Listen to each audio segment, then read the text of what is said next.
for today's video is magluluto po tayo ng simpleng gulay na akalain nyo po is parang province lifestyle lang po with simple recipe.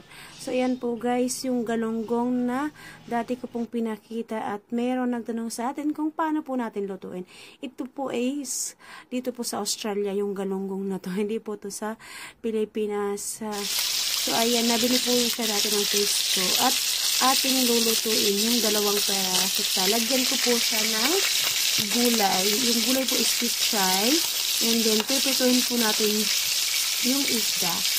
At saka po yung kagawin is ipauulam ko sa dalawang pipituhin po. Kasi hindi po sila kumakain totally ng gulay. So ayan guys, panoorin niyo po yung buong video.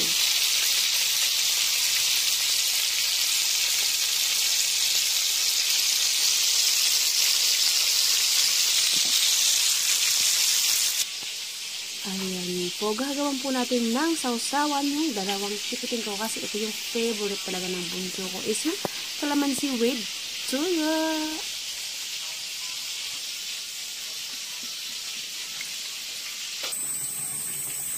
Tapos sugasan na rin natin yung gulay para mahiwa na rin natin guys. Pati yung onions at saka yung garlic. So, ayan guys. At makikita nyo, dalawa nga lang ang isda na ating isasahog. Simpleng luto lang to guys. So, ayan.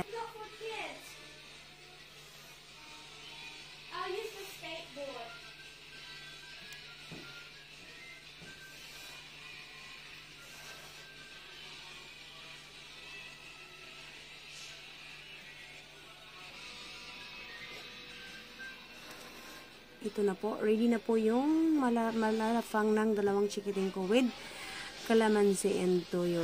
Number one na favorite natin mga Pinoy is yung calamansi with tuyo, guys. So, ayan, mag-iinit naman tayo ng kaldero. Initin natin yung kaldero para malagyan natin ng mantika. Ayan po yung makikita nyo, ginamit po natin is yung pinagprituhan po natin para hindi masayang, mukhang clear naman po yung mantika. So, ayan. Ginamit ko na rin siya sa pagpiprito ng ating gulay.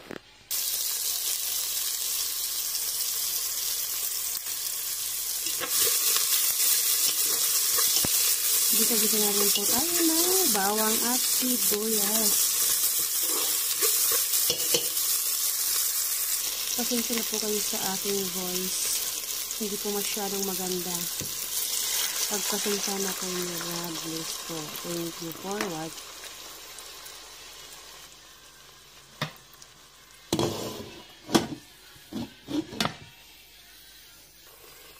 So, ayan po, nilagyan po natin ng tubig yung ating dalawang isda. Nilunod na po natin. At ilalagay natin yung gulay. At hahayaan na rin natin kumulo at maluto ng kusa, guys. So, keep watching.